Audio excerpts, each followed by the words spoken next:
So I know that you guys are sometimes listeners, but I don't think Rachel's an always listener. I appreciate that. I haven't finished the last episode because I have not seen Usual Suspects.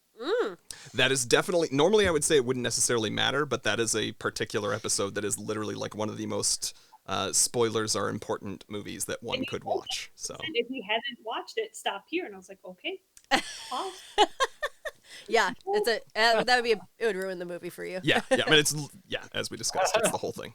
Story. In love with movies, in love, in love, Dani and Nic. in love with movies. Da-da-da. Welcome to In Love with Movies. You forgot to say, welcome movie lovers I'm sorry. to In Love with Movies. There you go. I'm Dani. I'm Nick. And guess what, Nick? What? This is season 5 I know. of this podcast. I'm impressed that you know that. Well, you typed it in earlier in the box, so I saw the 5. That's right. Yeah, and That's because it's the start of... our 5th year That's right. anniversary. Oh, congratulations. Thank you. Thank you. Not to brag, but I did get diamonds. Okay, I'm bragging. Seriously? I got a little baby ring to add to the other side of my ring. And I got Nick an iPad. And I'm very happy about that. Rolling deep over here. And Nick, we have some guests today. Yeah, I thought that's what you were about to... You started going off about your diamonds. I was excited Listen, to introduce who everyone. we have with us here. They're important too, but diamonds are a girl's best friend. Diamonds are a girl's... Nick, who's here? We have been joined by another Nick and his wife. This is the Gattos. Say hello, Gattos. Hi. And her name is Rachel, not just his wife. Thank you. You're absolutely right. This is my wife, keeping me My wife. honest and respectful in times that I forget. Yes, we have Nick with a K. We were going to talk about. Yes. Be introduced as the wife. Oh, that's true. Spoiler alert. Yeah. And we are watching what movie, Gattos? What movie will we be talking about in the second half? We are watching The Godfather. Do your little thing.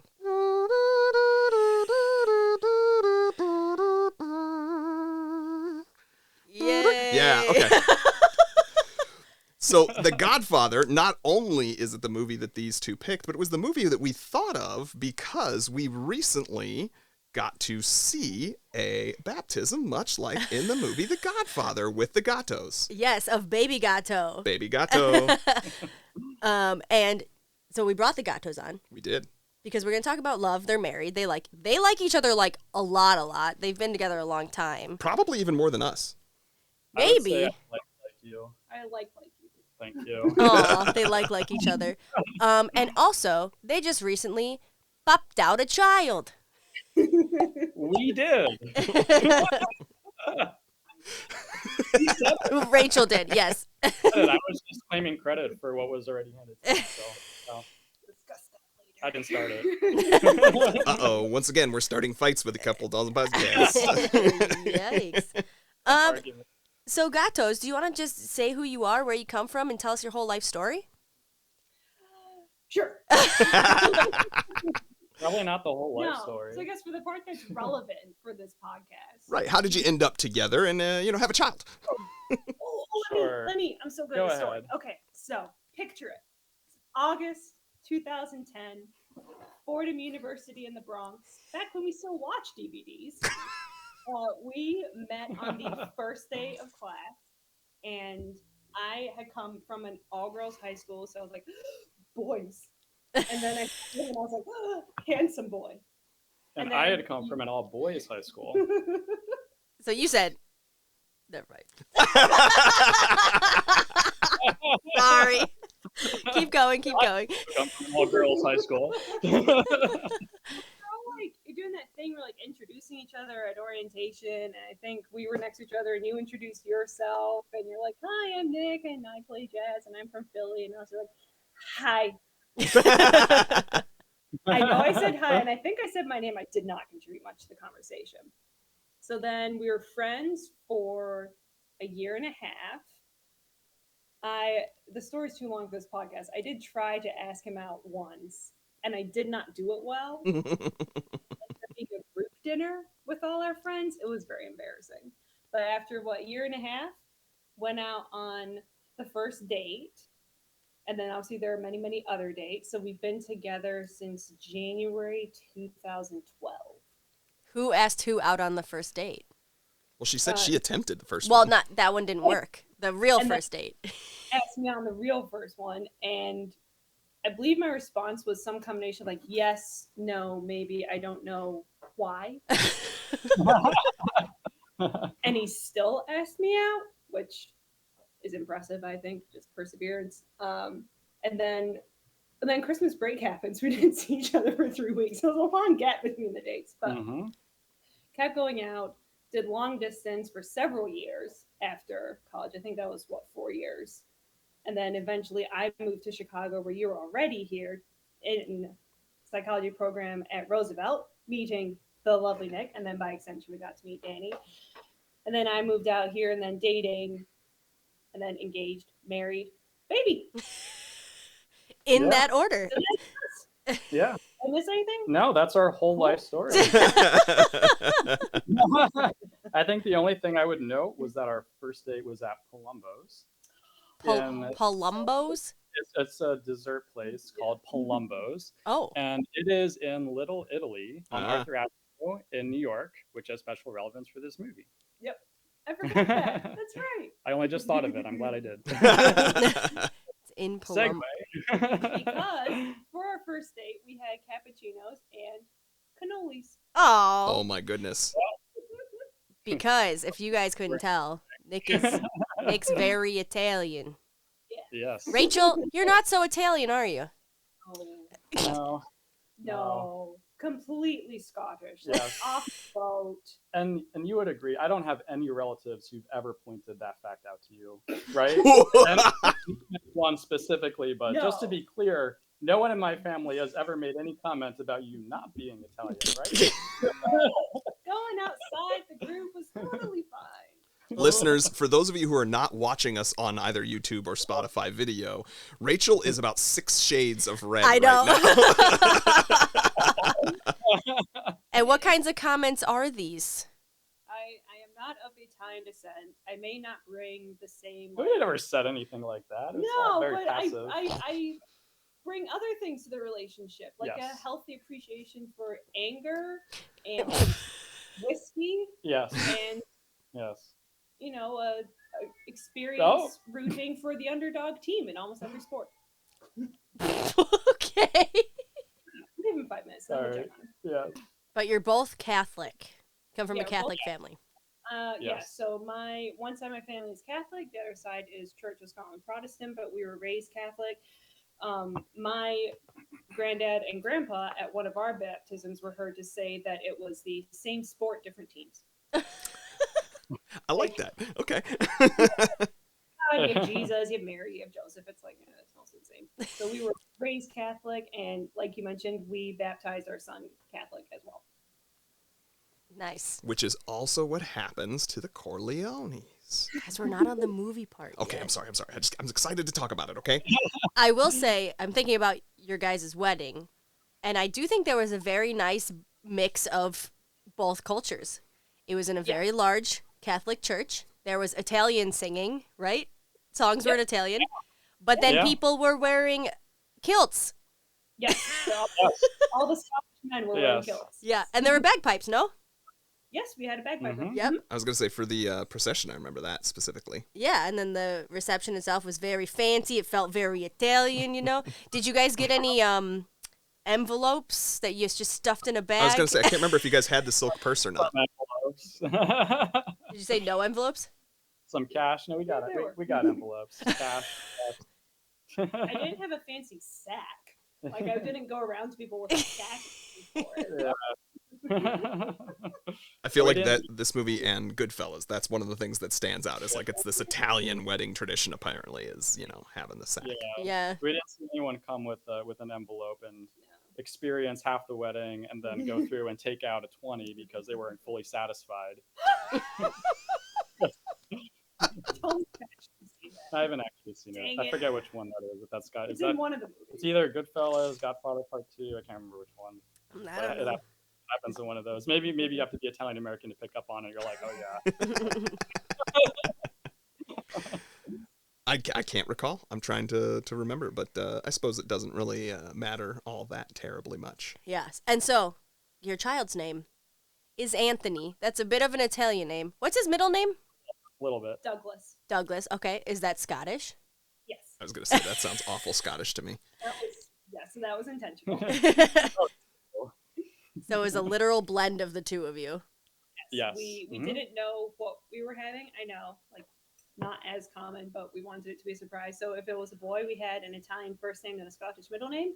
And if we'd had a girl, we had a Scottish first name and an Italian middle name. Oh, I love that. That's such so a. cute.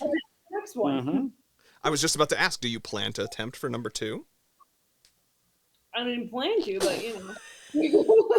You can't ask that when a woman is sipping beverages.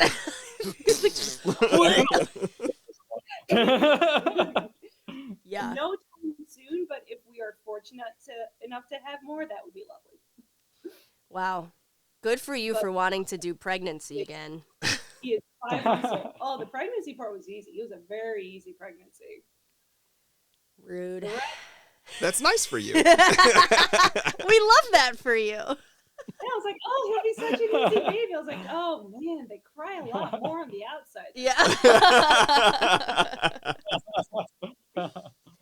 So tell us more about that experience. Tell us whatever you feel like sharing about the pregnancy portion, the first few months of a child's life, everything from birth to christening, baptism, which we could get into because that was a whole conversation the day of. For me, were not really as bad as I thought they would be. You know, just a lot of rest, a lot of people taking care of me, getting things for me. But I mean, mostly a smooth ride, I would say. For me. How was it for you, Rachel? Can you smack him across the face? Hard man to love, Nick Gatto. No, we were talking about today. He is at the same time the most wonderful thing we've ever done, and it's also the hardest thing we'll ever do. So the pregnancy, we were very lucky. It was an easy pregnancy. The birth did not quite go according to plan. I think it was 25 hours of labor and then an emergency C-section, but everyone is fine. That's the important thing. The doctors were great. Nurses are the best people ever. We love them. And we do have moments where we think, could we just get readmitted? Because they were so nice to us. They took such care of us. There were so many people helping. Like, the food was good. The food was pretty good. Really? Hospital food is good? I was just going to say. I was surprised. We were very surprised. Yep. So, yeah, that part didn't go according to plan, but at the end of the day, the plan was to have a baby and ideally have a healthy baby, and we got that. Mm-hmm. That's really the only thing that matters. So then we were both lucky enough to have long leaves. Mm-hmm. So we got to spend a lot of time with him. He's now in daycare, which just is a fact. He has to be in daycare because we both have to work. So there wasn't really a debate there, but he likes it. We're lucky that it's right around the corner. Mhm. They send us a lot of updates. Yeah. But the first big family event, and we got to have our friends too, was the baptism, which we knew we wanted to do. We waited longer than most people do because my sister was getting married, and we thought there's only so much family events you can have. So he was 4 months when he was baptized. So it was August. Yeah, roughly. Yeah. Mm-hmm. I wondered about that because I remembered thinking, as we were very grateful and blessed to get the invitation to attend and be a part of that celebration, I thought to myself, don't they normally do this earlier than what it is? And so I'm glad to hear you say yes. That's I wasn't making that up in my head. For me, I was 1 month when I was baptized. It's generally on the earlier side. 1 month would have been right around my sister's bridal shower. And then 2 months we're getting into the wedding. So it just made sense. Let's wait, enjoy my sister's wedding, which was fantastic. Shout out to Rasheen and Alex. Wonderful day. And then get everyone there afterwards when it would be a little less stressful and we could all actually enjoy it. Yeah. So I have to ask a question about baptism. I was baptized Catholic, and then for me personally, the Catholic Church wasn't great to us after my dad passed away. So I got rebaptized, like by choice, when I was 12 at a Christian church.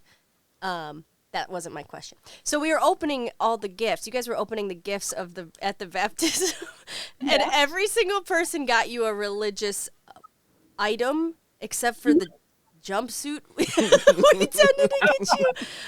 Wait, why don't you think that's a religious item? A Puma sweatsuit. Is that a normal thing? And did I miss that in the invite somewhere? No, we put nothing in the invite, first of all. Second of all, you never have to gift anything, so it was so lovely of you guys to come and think of us. We love the tracksuit. I think it's usually. Yeah, I was gonna say, to be honest, I don't really know what the traditions are because it's not like we other remember than our my own. baptism, I haven't been to that many. Yeah. And I think the one that I was at, because I'm a godfather, so I was at her baptism, obviously, but I wasn't really paying too much attention to what other people got her, so I'm not sure. I thought it was fine. We were very grateful for it.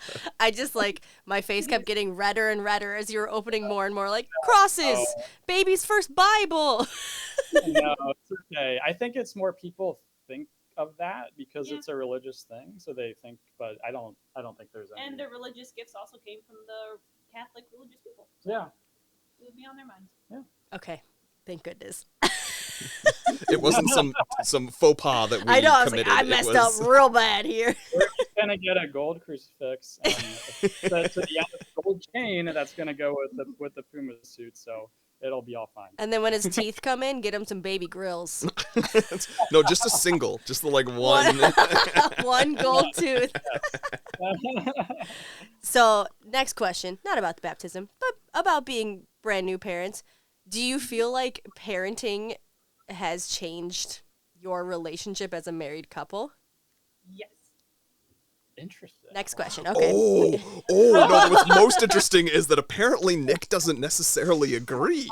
Ooh, talk more about this. Tell me. I think it just has to, because you go from just being friends to being friends who are in love to being friends who are in love and married, and now we're friends who are in love and married and parents, and you do that together, so it has to change the relationship. Yeah. It's not a bad thing, it's another piece. Yeah. Yeah. Before we were two, now we are three. Yes. Yes. So Our team has grown by one individual.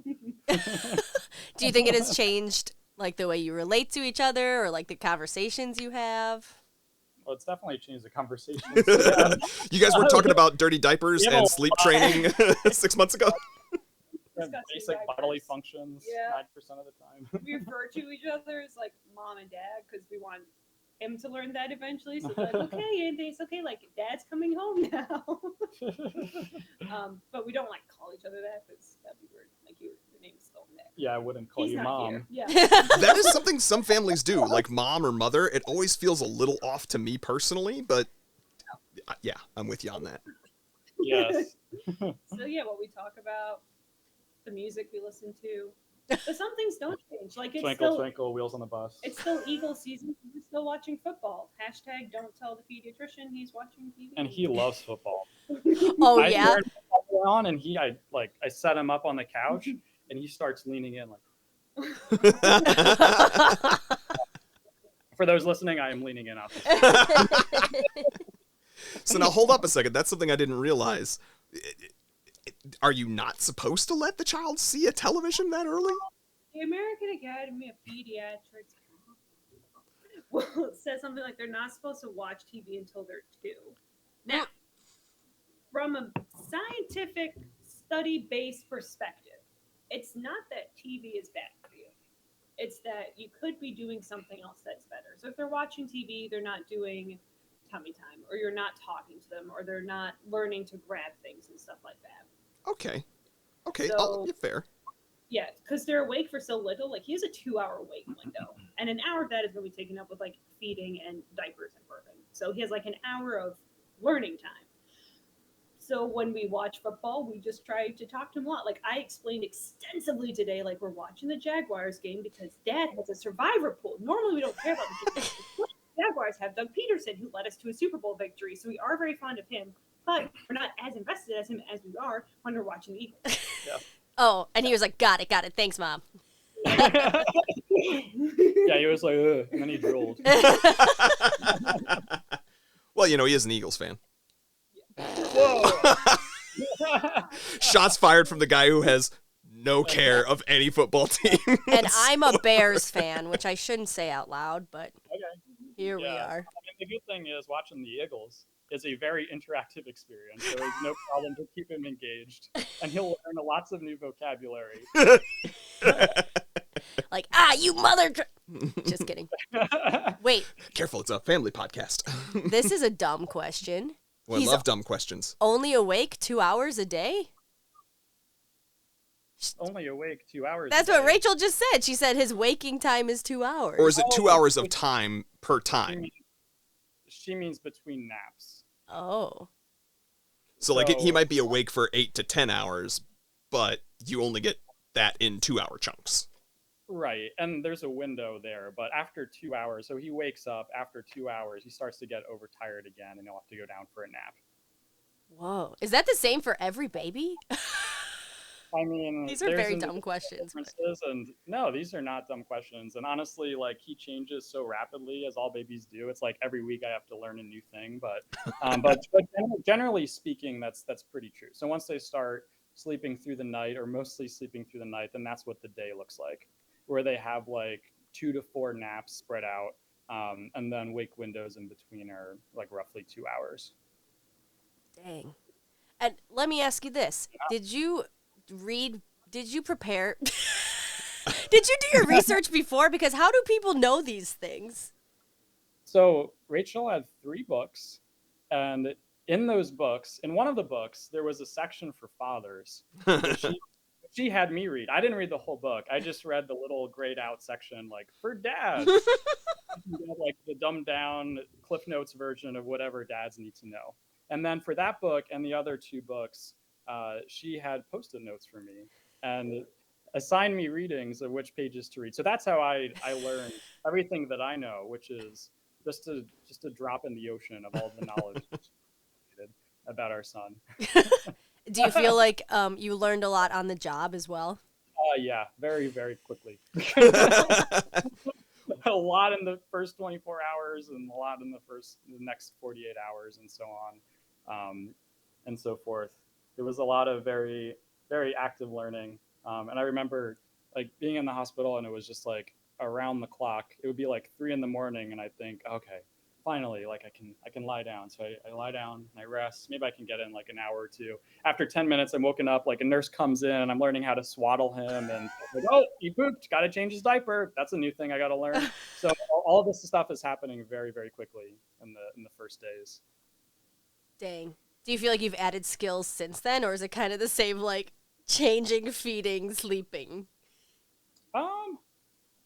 There's new skills that you pick up as you go along, but yeah, probably the most important ones you learn like within the first couple of weeks, and then after that, it's like, you know, they keep changing, so you have to learn new things. I think the one thing we're going to learn pretty quickly is picking him up if he starts to go astray, because he's starting to become more mobile. Oh. I think in a few months he'll be crawling, so our place is not exactly baby proofed, so that'll be a new skill that we'll have to Dang, I didn't even think about that. I guess you don't have to do much with babies for like 6 months. Meaning like they're not running around your house or anything for a while, so you don't have to baby proof. They don't do that much. They don't go very far. That's correct. I was going to say, you have to do the same few things lots of times throughout the day. But the baby doesn't do too much until... Yeah, that's probably true. Until later on. I would say, like, yeah, they don't go very far. Yeah. They need to be fed and clean and loved. And that's it. The rest is window dressing. That is good to know. Rachel, do you feel like you learned a lot about being a mother from books? I thought I did, and then I had a baby, and I was like, You learn some things like the basics of like what to look for in a diaper, and trying to think what else. Not much else. Learned a lot about pregnancy from the books. The books were helpful for that. I think for the actual parenting part, other than that CPR class, the rest of it you just can't really learn until you do it. Yeah. Especially breastfeeding. That was hard. Yeah. So most Yeah. of the reading I mentioned earlier, that was mostly through the pregnancy. Yes. And then we had some reading after, but Yes. yeah. Like it's still helpful. Like I have the What to Expect When You're Expecting series. They have a book for the first year, and I do read a chapter each month, and some of that is helpful, like development to look out for, suggestions of what to ask your pediatrician about. But for actually learning, you just kind of learn as you go. Yeah. But we make it so much easier now. Like the number of times I text my mom asking questions, like how did anyone have babies before texting and Google? How did you do it? Well, I think the answer is other women. We Yeah. just passed out. But that's True. also why you had a lot of things that were not necessarily data driven, but instead, you know, sort of, well, this is what I was always told from my social group of other women. You know what I mean? And you had sort of traditional things that would come about. But We what is? still do. Like I mean, I text my mom a question, and then she'll say, "Hang on, let me go and text my friends that I have babies with," and I'll come back with a majority response. Interesting. what would you say is the one thing about having a baby that has surprised both of you the most? Oh, And by both, I mean each. I'm gonna give. You know, I get this question all the time, Yeah. and I don't really have a Okay. great answer. You think I would? I'm gonna give 2 answers then, because you didn't answer, so I can't. I reserve the right to still come up with Yeah. an answer. The nursing was harder than I expected, and I should have asked for help sooner. Shout out to anyone who's listening and is thinking about it. But I was blown away at how hard and wonderful it could be, like at the same time. Especially when they start to smile, because they smile like 6 to 8 weeks. Like just when you think you can't take it anymore, what have I done, and I'll never sleep again. Then they smile and just like anything you want. What do you want to make you happy? Anything to see that smile, you got it. You want me to make like random frog noise 100 times in a row? Sit down. I'll do it. I felt in the first 2 to 3 weeks a big confidence boost because you don't realize how much your body can handle and how much physically and mentally you can put yourself through. And I think just round the clock, not sleeping, surviving on coffee, taking care of him, learning new skills. After after the first 3 weeks, I felt like, wow. I mean, just the fact that we were able to do that and accomplish that. Especially, you did a lot more than I think a lot of dads, especially dads older than us, have done, because when you had the paternity leave, so you were able to. Let's add that in. But because of the C-section, I was limited in what I could do. So, like, you learned to swaddle before I did, and then had to teach me. Yep. And the first time I learned, I did it, and then we had to call the nurse again because I didn't really do it. So everything you just taught me at 2 a.m. when I had 1 hour sleep, could you maybe just start it from the top? I was just about to say, given the context of how you told us you learned that skill, I'm not surprised that it didn't maybe sink in cognitively. Yeah. Like it's important. Like if you take away all the academic tendencies that we all have and kind of like the type A, organized, used to succeeding personalities, humans were built to have more humans. Like it's in each of us. You just kind of have to go with your instincts and do it. And you can do it. That's what we learned. And like once you have a baby, it doesn't really matter if you want to or not. You've got and that's it. And you figure it out. He is wonderful. He is wonderful. And he's so handsome. And it makes it all worth it that he's so wonderful. Good-looking one. We think he'd be very good looking because people keep telling us how handsome he is. He is very handsome. He is adorable. If you average our good looks, it ends up. I don't know what the implication is there. You can think about it. What advice do you have for first-time parents when it comes to like maintaining your relationship and then just in general, I guess? I think it's going to change. Like, especially in the first few weeks, it's going to take a lower priority. It just has to. Like, the baby has to be the priority. Yep. Because they can't, nothing. They cannot do anything. Like, it is shocking the human race has lasted this long. I'm so amazed every day. Yeah. That we're still around. Sure, good luck. Yeah. So, know that it will take a back burner. And then I think communication has been a big thing. Yes. for us. Yes. Of just saying what you need and what you can do. Yes. And what does that look like for the two of you? Because communication's a common answer, but I like dig a little deeper. What do you mean by that, or how do you choose to communicate? And let's just say specifically around Anthony.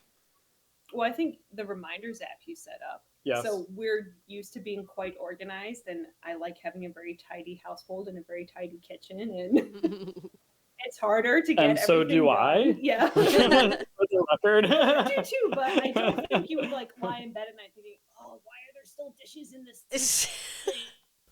So this was a fairly recent development. I think we realized with, well, first with my paternity leave ending, and then with your maternity leave ending, and him going to daycare, and both of us going back to work, we needed to figure out how we were going to get everything done, especially chores. And so I did a little research, and there's a lot of apps out there, like, you know, you can subscribe to them, and there's even ones that use like machine learning to like figure out, you know, what are your habits are, and like identify, you know, what I was like, screw all of that. Let's just we're going to use Apple reminders, and that's how we're going to keep track of, you know, like when are we going to Swiffer the living room and clean the bathroom. Because you get into this weird done. competition as parents of like, I only slept 4 hours. Well, I only slept 3 hours. Well, Yeah. I had a headache. Well, I did all the dishes. And then it always ends with, well, I had a C-section, so I win. Yeah. There's no winning when you are the male. I have found. But you don't want to fight about like who's doing more. Yeah, there's a lot of. It's very easy to fight about. Yeah, there's a lot of coordination that happens, and then I also realize, I mean, certainly like in the first few weeks, it's sort of overwhelming. Like survival mode. Yeah, survival mode. I mean, you know, we would find ways to do things, but it was more as like an escape or like a break from taking care of him. It's like it's a very intense experience at the very beginning, but I think recently, for me, the reminders is figuring out how can we say that we're actually done for the day. Like you need to cap it at some point, because otherwise you get into the rut of thinking like there is so much work to do, there's so much we're never going to get done, and there needs to be a way to cut it off and be like, all right, we're not going to do this chore today. The reminders helps ground that a little bit and like help us figure out what the game plan is, and so we can, you know, it is actually like it's kind of satisfying to check things off once you're done. Be like, all right, done, did this.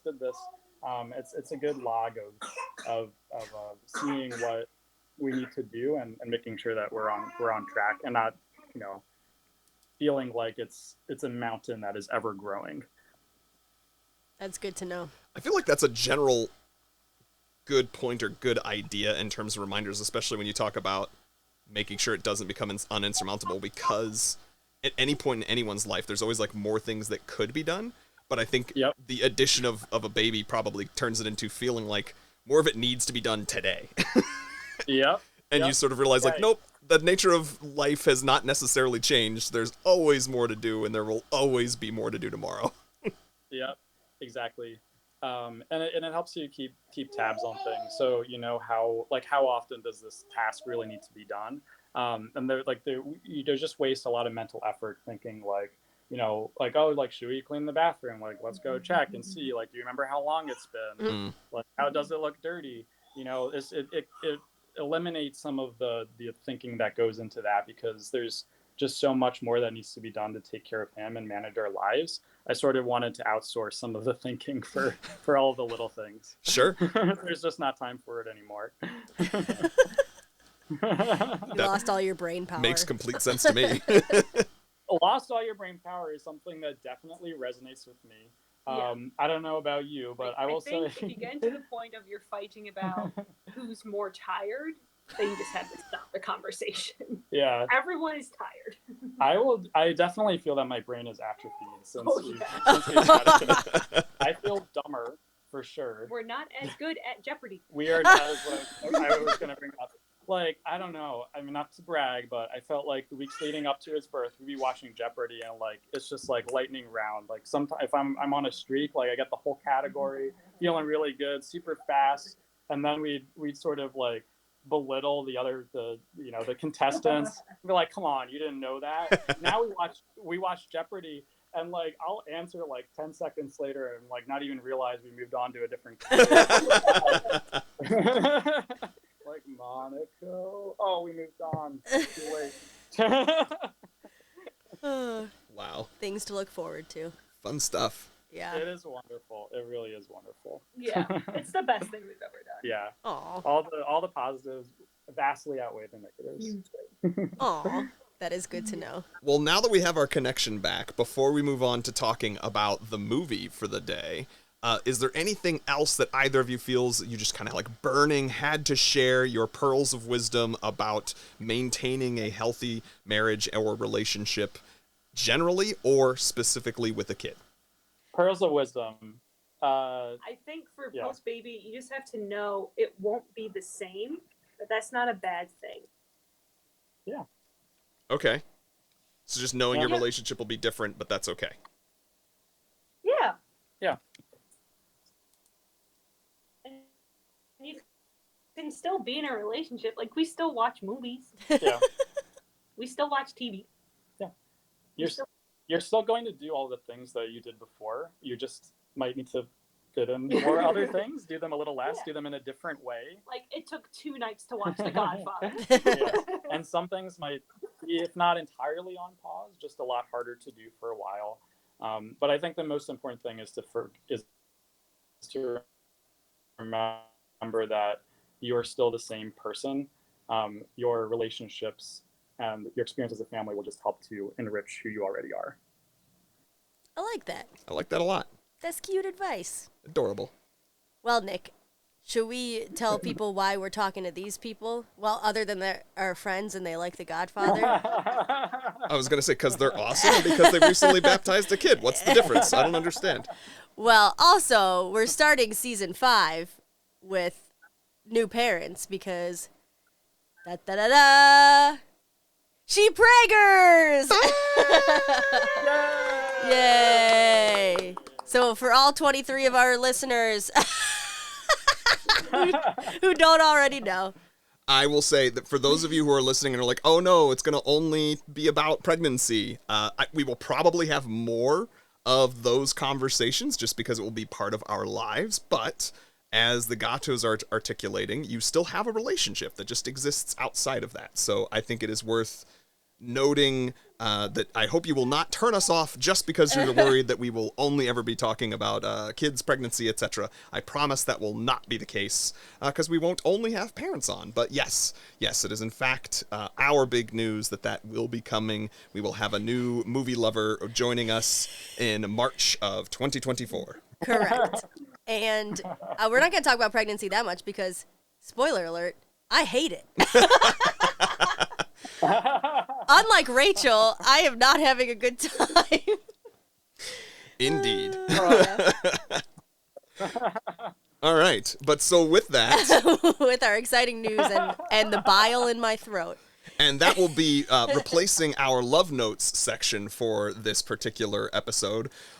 Movie lovers, remember you can leave us a 5-star review on either Apple or Spotify podcasts. And if you do, we will read whatever you say. If you want to plug your own podcast, if you want to tell us how terrible we are, if you want to say that we're a pedant and you hate us or that you don't want to hear us talk about pregnancy ever again, that's fine. We'll read it and you can listen to your words come out of our mouths. Only if you rate us 5 stars. 5 stars, please. 5 stars. All right. And with that, we'll see you on the other side for discussing the absolute cinematic classic. Something Nick's been trying to get me to watch for 9 years now. And what movie is that, Gattos? The Godfather. I thought we were going to do it in unison. Yeah. I loved it. He did the turn. He was trying. He tried for it and then confidently said it by himself. The Godfather. That's right. So we'll see you all on the other side. In love with movies. Da da da. And we're back. Welcome back, movie lovers, to In Love with Movies for the movie portion of the podcast. The part that most people probably go straight to. Yeah. So you missed my big announcement. Sucks. All right. We're just leaving it there. All right. So before we get started, we're going to talk about the opening credits for the movie that we are going to be covering, The Godfather. Beautiful cinematic classic stereotypical example of men talking about movies. Even featured in the Barbie movie recently. I remember they talked about it. But, so yeah, if you haven't heard of The Godfather, I'm surprised. If you haven't watched it, I'm not surprised. But if you haven't heard of it, I am shocked. Genuinely shocked. Things you might not know about The Godfather, though, with the opening credits, it was released in 1972, so it's a bit older now. I personally think it holds up for the most part. 50-year anniversary. There was like the 50th year edition or whatever. In fact, that's the one that we watched. It's streaming right now as 4K, so it's available as its 50th edition. That's crazy. I personally think that the up-res that they did, very good job. Excellent. Worth watching. The director, though, a very famous director for this and a few other movies, but he's one of those auteurs, as they say, Francis Ford Coppola. You may know him also from things like Apocalypse Now. Right, I've definitely seen that. Have you heard of it, though? Yeah. Okay. The movie screenplay was written by the same person who wrote the novel that this movie is based on. He also wrote what you might not know, the Superman movie. The 1971? 1978 Superman movie. Mario Puzo is the gentleman who wrote both the movies. He wrote the Superman movie? I did not know that. He wrote the screenplay for Superman. Okay. I think that's probably why they have some connections with our boy, and now Marlon Brando. I don't know why his name was escaping me for a brief moment. Okay, yeah. So, yeah, and then the composer, who...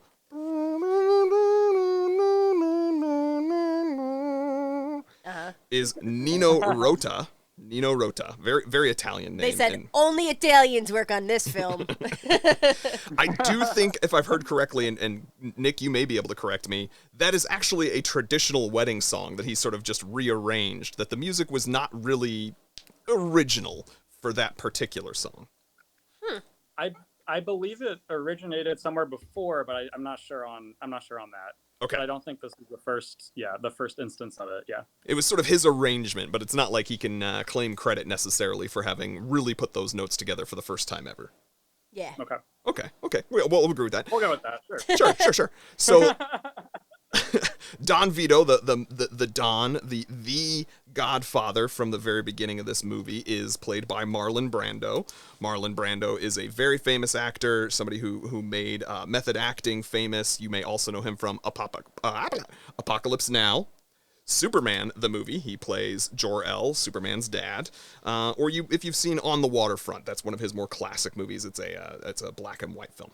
Al Pacino plays his son, the Godfather, at the end of this movie. Spoiler alert. Spoiler alert for the entire movie. We are going to spoil the crap out of this movie. If you have not seen it, I recommend stopping, watching, then coming back to us. You can just hit pause. We stay right there in your feed. But Al Pacino is known for a lot of things. He won his Oscar for Scent of a Woman. He also was in Devil's Advocate and a lot of other movies. Yeah, and Home Alone? No. That's cute, though. Who was in Home Alone? You're thinking of Joe Pesci, who's not in this movie at Literally all. the same He's thing. in Goodfellas, Okay. not in Godfather. But anyway, James Caan. James Caan is also in this. He plays Sonny. And what do we know James Caan from? Elf. That's right. We know James Caan from the movie Elf. He plays Dad. His dad, Sonny. No, Well, Buddy the Elf's dad. His birth dad. Yeah. Yep. Diane Keaton, who I personally, I know from the 90s being in a bunch of movies, but she does not, in my opinion, look like herself at all as the Diane Keaton I know. No idea that was Diane Keaton until I saw her name. I think of her as tuxedo, hat, glasses. Very masculine. Yep. Yeah, because she's been sort of a boss bitch, so to speak, in a lot of her later movies. She's a phenomenal actress. I mean, Something's Gotta Give, Book Club, Father of the Bride, First Wives Clubs, just so many movies, mostly in the 90s and early 2000s, but she's amazing. And then Robert Duvall plays Tom, what's the word I'm looking for? Consigliere. Thank you. Yes. Gatto's got me. There we go. Of course, he's got Consigliere right there on the tip of his tongue. But Robert Duvall plays Tom. You may know him from Secondhand Lions or from Gone in 60 Seconds. There are a lot of the movies that I know him from. I have facts. Facts, bring them. Okay. Opening credits, more of them. The guy who plays Fredo, what's his name? I don't know that actor's name. He's not notable in my humble opinion. I'm so sorry. Actually, that's incorrect because I can look it up real quick. But fun fact, he died when he was really young. Like, he died That's probably why he's shortly not after notable. this. He was only in 5 Total films. movies. Okay, okay. Every single one of them was nominated for an Oscar. Wow, And I think holy crap, I one did Best not know that. Picture. Okay, hold on. This is not my information. Someone else told this to me. Oh, okay. Someone named Vinny. Previous guest, Vinny, if you all listen to our back catalog from last... Vinny Danglarini! Another very Italian gentleman who almost made us watch this movie last year. So, Danielle is scrolling. There John you go. Cazale. Thank you. John Cazale. Yeah, he died really young, but he, well, I guess he was 42, but he died shortly I mean, that's pretty young. after this. But all the movies he was in, Dog Day Afternoon, The Godfather, The Conversation, Deer Hunter, whatever, I don't know any of those, but they were all You're correct. They are all very... nominated. Yeah, pretty famous, significant films. Yeah, and he won a bunch of awards for them. Yeah, so it's probably just because he passed too soon. That's the only reason I don't necessarily know him right away. Cazale appeared in only 5 feature films in his career, and all of them were nominated for Best Picture. Damn. Isn't that a fascinating fact? That is a fascinating fact. Thank you for bringing that up. Thanks, Vinny. Are there any other factoids anyone wants to share? I have another one, sorry. Okay. If you all watch Vanderpump Rules, Oh my goodness. which is should be an award-winning TV show, Lala starts dating this guy named Don. And she kept calling him the Don. The Don. And I was like, why is she calling this man the Don? That's so stupid. This makes no sense. And then we watch this movie. It's the Don. I didn't know the Don was a title of something. That is not a Godfather specific little factoid. Whatever. Anyway, moving on to, we need to now have Danielle's interpretation of what this movie was about. It's time for my favorite segment. I hope it becomes your favorite segment if it's not already, listeners. It's time for Danny's Dingle. I didn't know it was time for Danny's Dingle. I wasn't ready. I'm I'm just kidding. The Corleone family. There's a cat. You come to me on the day of my daughter's wedding. Opa. And then he owes him a favor. He's gonna make him a deal he can't refuse, you know? I'm gonna stop with that. Fredo. Gross. Whoa, we just talked Sonny. the man up so nice. Sonny? Yeah, Gross. fair. Yeah, it's fair. Not the horse! That was really loud.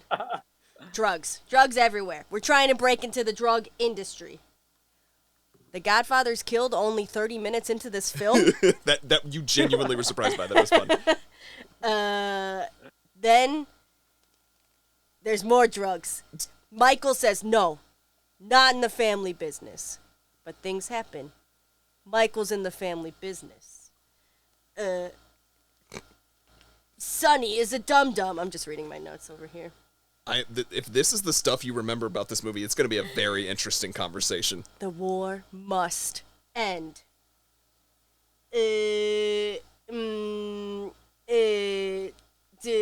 Las Vegas? Reno. No, Vegas. Casinos. Oh my goodness. Italians. The mob. Money. This is hurting me way more than I anticipated. Do you renounce Satan? Yes, I renounce him. The end. Okay, That part is correct. That's pretty much where it ends. I'm looking back on my notes and now I'm like, wait, what happened to this movie? Oh my goodness. This is gonna be fun, ladies and gentlemen. This will be very interesting. All right, well, we've been talking for too long. And since Rachel, I know, is taking care of baby Anthony at the moment, Nick, why don't you share with us your love story with this movie? What is its significance to you? When's the first time you can remember watching it? Tell us.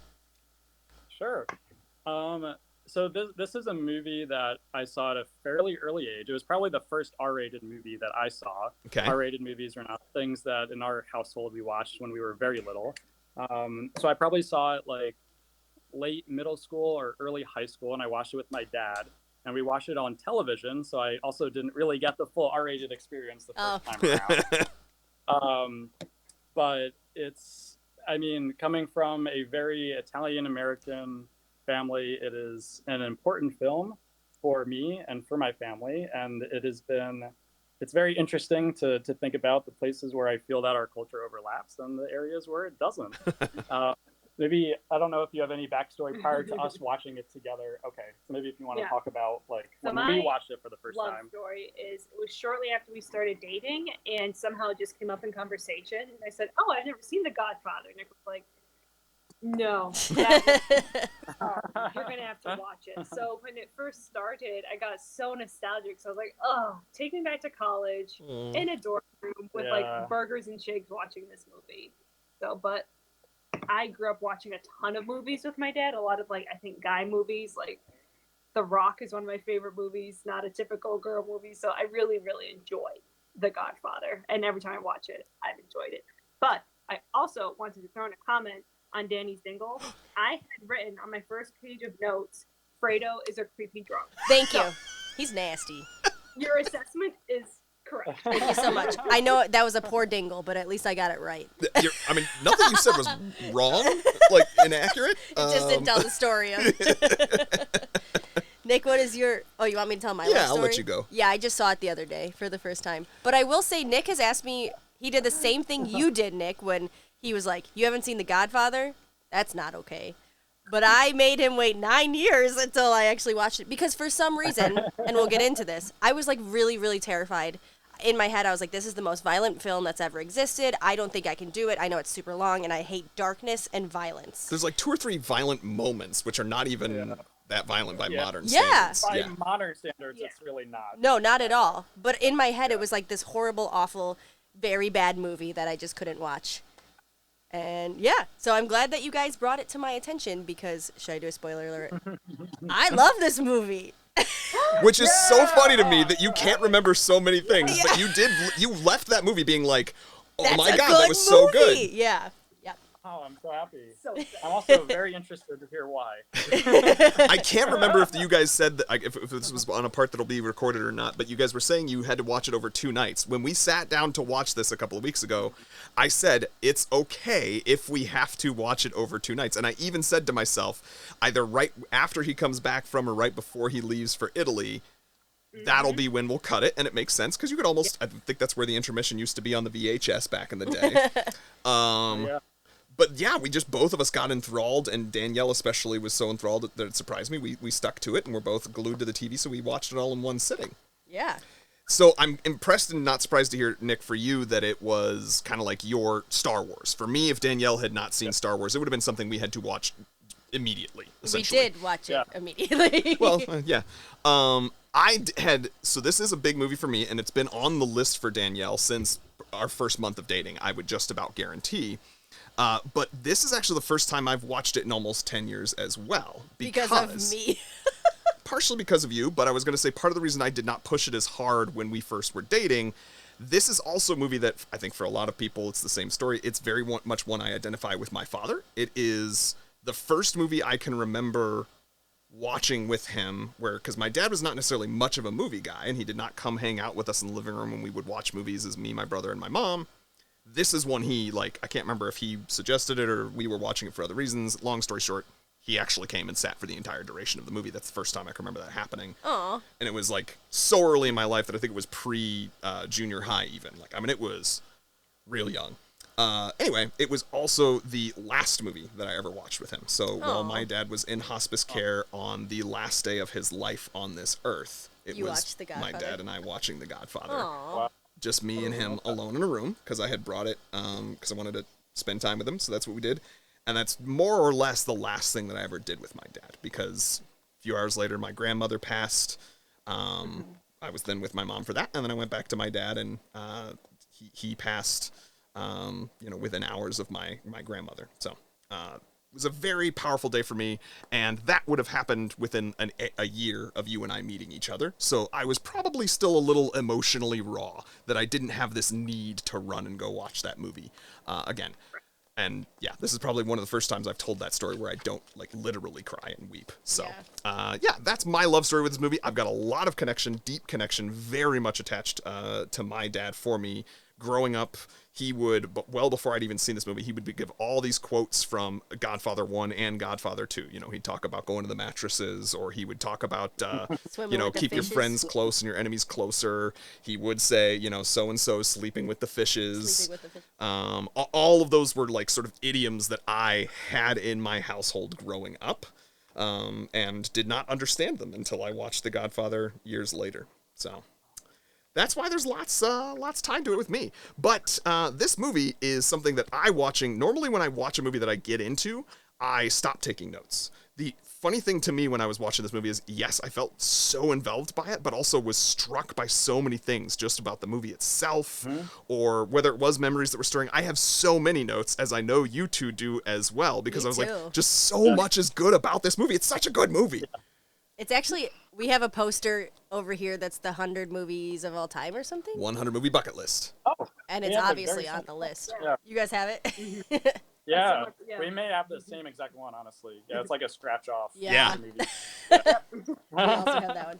But And now it's on AFI's top 100. It's, you know, one of the most award-winning movies. Yeah. Yeah, I didn't understand why, and I get it now. So I will say, especially being in the world of comedy and being an improviser and, like, I don't know, you have to know a lot of pop culture to, like, make references to it and stuff. I was watching this opening scene after the guy tells his horrible story of what happened to his daughter. Hated that. But then I was watching this opening scene, and I was like, I've seen this. I know every single line to this scene, and I've never seen this movie. Because it's been parodied so many times. Mm-hmm. I was like, why am I quoting a movie I have never seen before? And then he's got the little cat. It's just, that is such an iconic, reduplicated over and over and over again scene that I'm like, okay, I get it now. And I have one more fun fact. You guys probably know this, but I just learned this. That Marlon Brando put a bunch of Gauze. gauze in his mouth the whole time to make him like, Yeah. "Ugh." Yeah. Yeah. Make him enough. Like, that's a choice. As an actor, that is a bold choice. That is a very real choice. Yeah. And if you've seen anything else, Superman or otherwise, you know that that's not like Marlon Brando's voice. That's him talking. I mean, like, it's not like his normal voice. That Yeah. sort of whisper. Yeah. Yeah, not normal for him. So what's the things that stand out to you or most memorable for either of you gatos? Especially in the beginning. Yeah. Because I like to go chronological. Good, because the notes are chronological. Even though the first scene where the guy has come and he's asking the Don for help, and he says the line, "I believe in America." My family having moved to America when I was young, I so connected with that line, and I think it's still relevant today. Like, are there many things that I'm not pleased with here?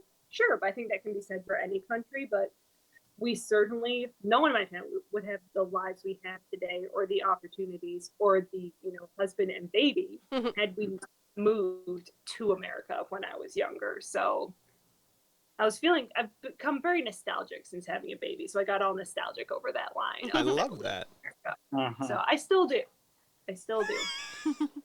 But then the next part, I was like, it's really hard not to relate. And I think this comes up a lot in the movie. He's basically asking for the Don to enact violence upon this person who harmed his child. Mm-hmm. And it's very hard not to relate to that. And I think throughout the movie does a good job of getting you to kind of be okay with a lot of violence. Because I think it's things that none of us would do, but would almost wish that we could. Yeah. If someone laid a hand on Anthony, I think I would want to do. You would want to find the Don. Exactly. Yes. The Don's gonna help us. Like, it forces you to just kind of face your own truth of, yeah, I see where you're coming from. Yeah. Which is kind of scary. Yeah. Yeah. This is not like a personal connection or anything, but I think one thing that struck me is that it's clear that there's this taint associated with the mafia, and like the way that they in that dialogue, he says things like, "Why didn't you come to me first? Let's be frank, you never wanted my friendship." He knows that it's not the most glamorous thing to go and ask a Don for help. And maybe he doesn't directly humiliate the guy, but there's sort of this like passive aggressiveness where it's like, well, you should have come to me. You went to the cops, and you'd only just look what happened if you only just came to us. There's sort of this in group and this trust that he's trying to express there. I think it's also speaks to the culture of honor. Yeah. There, you know what I mean? Of just this like, there's a definition of what is honorable, and you should have had enough respect and honor to come to me. He even, I think, in that line at some point, he says, you never even call me Godfather. He's like, it's all about respect. You've never invited me over for a coffee. You've never called me Godfather, even in this entire conversation, despite the fact that my wife is godmother to your that girl that you want me to come now protect. Like, it's that whole, like I do things for you, but it's, because there's respect there, which is, it's I very much always identify positively with it. I also, though, ironically, was kind of almost, this is maybe my first watch, like I said, for 10 years, and I was struggling to reconcile that with the other side of this sort of culture of honor that I think exists in this movie, as well as a lot of other sort of Westerns or maybe Southern cultures of honor, of like where there's this interesting definition, because in the same scenes that you're seeing this great conversation happening where you really do feel for it, there's also just tons of casual infidelity happening. Like, you guys were talking about how gross, Fredo is, and he's being drunk and kind of being, pervy on women. Meanwhile, you've got Sonny, who's like just off banging some, bridesmaid That's with why his I said wife Sonny's downstairs. gross, too. Like, Yeah. Right? Mm-hmm. Yep. Like, I have the note. Really, Sonny? At your sister's wedding? Yeah. See? We both put gross. Okay. This is a very dumb question that I'm about to ask. love it. I always have dumb questions.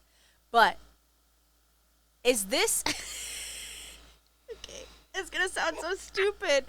Is this real? Like, do these things actually happen? Is all this stuff like based in like the reality of the mob and the mafia? What do you mean by these things? Just like the wars between the families and the violence, and like every time we watch a violent movie, I'm like, that's not real life. But then where does it come real. from? Oh, yeah. Yeah. It's real. Like, it's Oh, yeah. I mean, if you want a more historically accurate one, I would highly recommend The Untouchables, because A, Sean Connery, love him, R.I.P., and B, Chicago. Yep. Like, Yeah. this is Roosevelt New York. University actually is featured in that. Yes, it is. Yes, it That's is. right. And The Irishman, Yep, more The Irishman's a recently, good one. that's based on a true story. Yes, 100%. Like, I think it's very reflective of the mafia, but probably more so during the period of time it's representing, like the 40s and 50s. The mafia is still around, but it's just very different, and I don't think it's representative at all of like what it looks like today. Yeah. Yeah, like, do I think they still have murders that occur? Yeah, probably. But I don't think you have maybe necessarily the whole gang wars to the level that they come across at. I think the 40s and 50s mafia. I don't know if there's a right word to say mob or mafia. I don't know. Sorry if I'm offending any of As far as I our know, mafia they're both perfectly listeners. fine synonyms, and I don't think that anyone in Costa Nostra will be offended if you use either of them. But it, like, this movie, I think one reason it's kind of cool and like it's so good is it glamorizes it in a way, like you were saying, Rachel. It's like justifying the violence, but also like the Don, he didn't do anything. Not a single time did he touch anyone. Mm-hmm. Yeah. So, and I also asked you at one point, I asked Nick so many questions during this movie, but one was like, they just put him in the newspaper, right? Mm-hmm. They're like, oh, this mob boss got shot. And I'm like, the people are just okay with knowing that he's the mob boss? And he was like, yeah. People just know that. It's just like the fact of how things were done back then. Yeah. I don't know, it's just mind. Well, and I think that's why Rachel's point on The Untouchables is a really great example, because people fail to realize that those 30s and 40s and 50s mobsters, part of how they were huge, and this is like before such a thing that what's called a RICO law, which current events RICO law being used in a very interesting case at the moment. But you'd love to see how that goes. But before those types of things existed, where they basically said like, oh, if we can prove that this is an organization of criminal enterprise, then we can connect you as the leader of that criminal enterprise to these other crimes that have been committed, aka murders, etc. Until those laws existed, Dons and mob bosses were protected specifically because they never were the ones pulling the trigger. They would order the hit, but there would always be this, it would be this unrecorded in-person conversation and or with, using code words or things of that nature. So you never really could be pinned down and go to prison for it, which is why in The Untouchables, Scarface, Al Capone, he goes to prison for tax evasion. That's literally what they finally get him for, because there was nothing else that could get actual evidence to suggest he had done anything. It kind of makes me want to be a Don. Right? I mean, it's a good gig if you can get it. Yeah, it's a nice gig. Pre-RICO Act, definitely, but post, perhaps not. Darn those laws that they've written to actually get criminals. Yeah. And that's the whole storyline in The Sopranos for anyone who's watched that. That's and it's funny how he describes it. I think during therapy, he talks about how it's going to make it very difficult for him to run his business. the RICO legislation. Yeah, that's the point. So the first time this movie got real violent for me, and I was shocked, I gasped out loud, was this guy, he goes to talk to the guy in the giant-ass mansion, beautiful mansion in Hollywood or LA, wherever he is, and he's like, I just bought this horse for $600,000, and I was like, what in the... Yep. Also, why is that relevant? Like, this movie's long enough, I don't care about your horse. And then... And I was just like, oh, wait. Did I even say that out loud? I'm like, what? Yes, you did. It's like, this is not relevant. Then he wakes up with the horse head in his bed, and I screamed. Mm-hmm. That was unbelievable. Mm-hmm. And, like, the terror that I felt in that moment, I was like, I get it. I get why this is so scary. He made him an offer he couldn't refuse. Jeez. Have you never seen a cultural allusion to that? Because to me, that's one of the scenes that is, like, referenced everywhere. I'm sure there's, like, dozens of Simpsons episodes that have the horse's head, but it kind of sounds like you were surprised. So maybe it's not as, I don't know. Maybe I didn't understand what it was in reference to. Like, I always knew the Godfather was the cat at the... I'm forgetting what movie it's in, but I remember us seeing something with a stuffed animal's head and somebody waking up. I know. There's an episode of Modern Family that I have noted later that does a hilarious spoof on the baptism scene and incorporates the horse's head into that. Yes. And it's genius comedy. Yeah. And I know we've watched that together, and so I'm sure you just, like... I didn't understand your the brain horse didn't thing. clock it. Like, I think I told you it was the Godfather, and you were like, okay, but how? And I was like, well, that scene right there, plus the intercutting of the two. So, It's so less obvious. I think if you see it out of context, that makes sense. Yeah. Yeah, but it is chilling, and that was one of the scenes that struck me. I have a note of, like, the music is so iconic. The moment that song started, I was immediately in. You know what I mean? Is that when you see blood on his pillow or whatever? And... I was actually, so the very first song I was immediately in. But then the scene where you're talking about, the music also, it's like that building, and then it's like the music crescendos along with his yell, and his yell is so, like, visceral and real, like the shock that's happening. And, like, I can remember there being a time when I was, like, scared with a wasp that got inside of our house, and I screamed almost identically, because it's like it starts with just sort of a you know what I mean? And it just builds, and the music is going along with that. And just thinking about it now, I even get chills. It is so well done. Sick. It's nasty. Yeah. Nasty. Yeah. And the crazy thing is, that's like the second scene of the movie. I have noted here, I really love how long the first scene is. Like, the wedding. It spends so much time setting everything up and introducing everyone and laying such a groundwork. And I don't know if you get that as much anymore. Yeah. That much in one scene. It's hard to shoot a long scene. Yeah. Everything needs to go according to plan. Yeah. And people have shorter attention spans. Mm-hmm. But they spend a lot of time driving home, like, family before everything, except apparently being faithful to your marriage vows. And if you're, but really though, slash all of the infidelity slash there's going to be a lot of violence. yeah. Also, if you're married in, you are not part of the family. Right. when he lies at the very end, not to jump ahead, but he goes, this one time, Kay, this one time, I will let you ask me about my business. And I think he says only one time because he knows it's going to take a lot of effort for him in that moment to look her right in the eyes and keep a straight face and completely give her a line of bullshit. And he's like, I can't keep doing this. So I can do it one time. I can lie to you once. But can we talk about Kay? I mean, when we first meet her, I wrote down she's kind of dumb. Like, so we get this iconic line. I know, Anthony, she is. We get this iconic line. He made an offer he couldn't refuse. And Kay goes, what does that mean?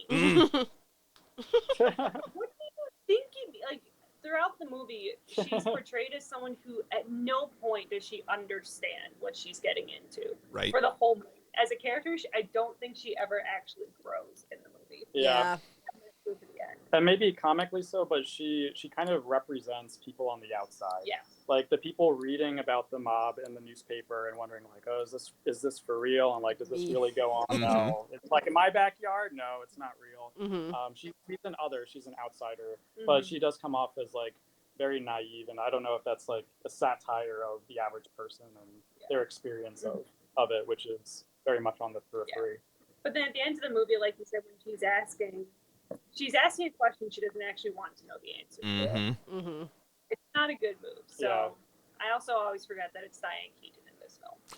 Yeah. Like, I'm like, oh yeah, Diane Keaton's in this. Doesn't look like her. Yeah. But the character, in my opinion, is dumb because she marries Michael. Like, yeah, I would say naive, maybe. The relationship is definitely stupid because he gets sent away. Yeah. He truly loves. She's gone for years. Yeah. Or he's gone for like years, measured in years, plural. He finds his true love. Back 2 years, even longer. Good. Yeah, he finds his true 12-year-old love. She's 12 years old, and then he comes back and he's just like, all right, hey, and then they get like, what the heck? I also think it might indicate. And I could be wrong about this, but it's like limited prospects of what women had in the 40s and 50s. So if you didn't see a guy and you were still single 4 years later, you might be thinking to yourself, well, he is well off. He was always nice to me. Sure, I think this is a nice guy. And then, to your point, she's naive and seems to be easily manipulated. This movie is not particularly good to women. Respectful and good to women. Yeah. Just as a broad system. But yeah, because I love that the naive is the best word, because I think at one point she says when she does want to get back with him, or she's hesitating, she says, well, presidents and senators don't have people killed, Michael. And I love his retort of just, oh, now who's being naive? Like, oh. Yeah. That was such a great one. Yes. And I mean, I don't know any truth about this, but there's lots of rumors about particularly some like the Kennedys, for example, and connections to the mafia, and may or may not have, like, the mafia would know that presidents and senators have people killed, because oftentimes I think in the 40s and 50s, the mafia is who they went to have people killed, those presidents and senators. Yeah. I mean, they're all connected. Yeah. You gotta be.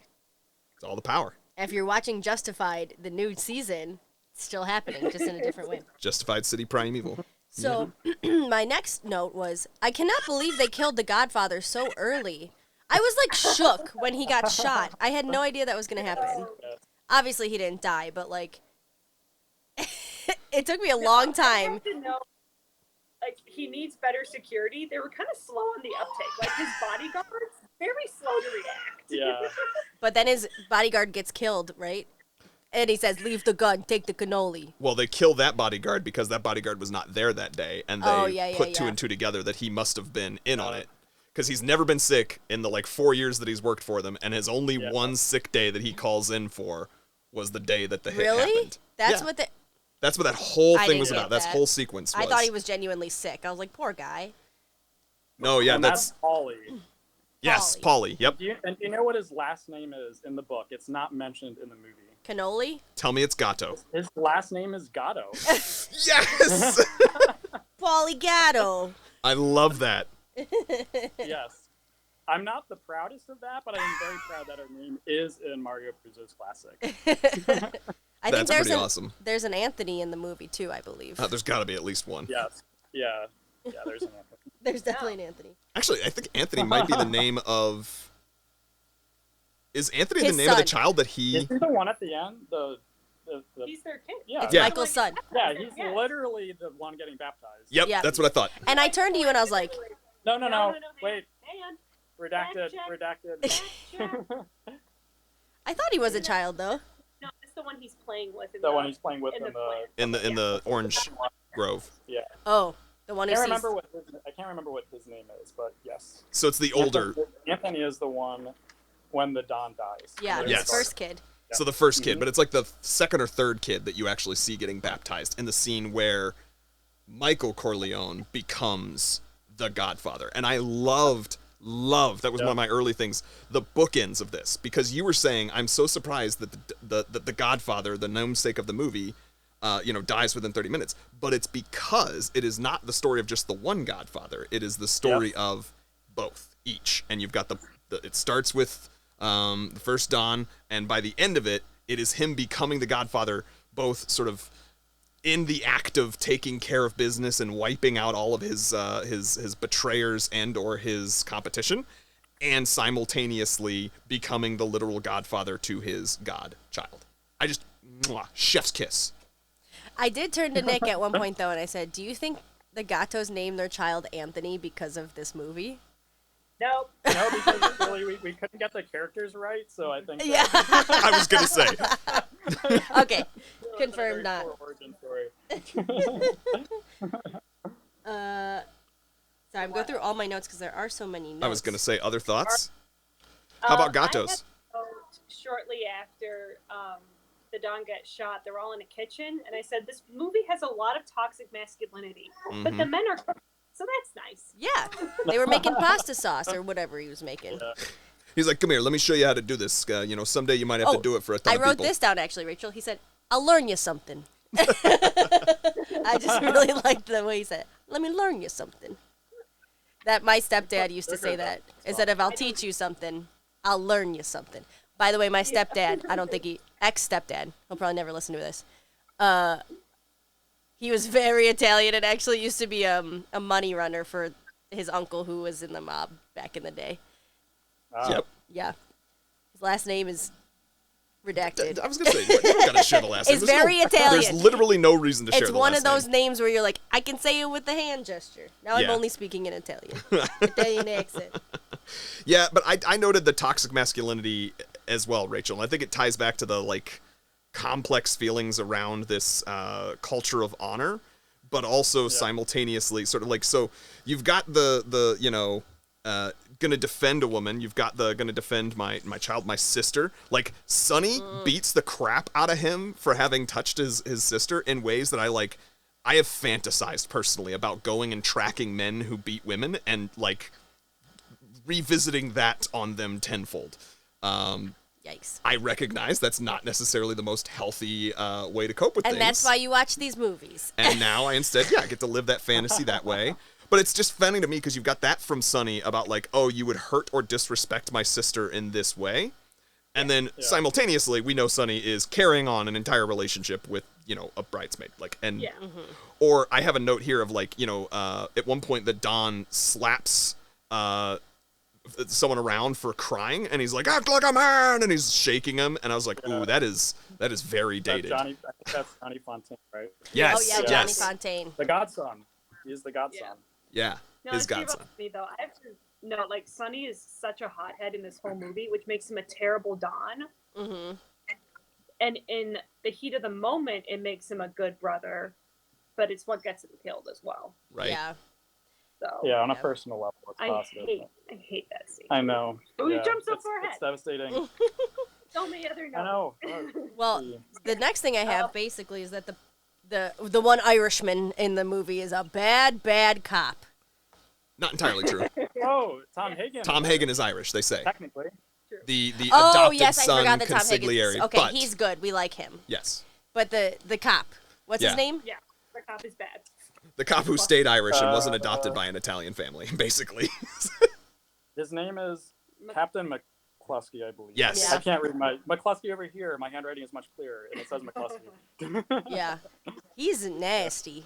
Yeah, he's a pretty terrible dude for a lot of reasons. But I think they have him as a character to show what you were saying earlier. Everyone's connected. Like, everyone's on the inside. He's just on the opposite side of the Corleones. Yeah.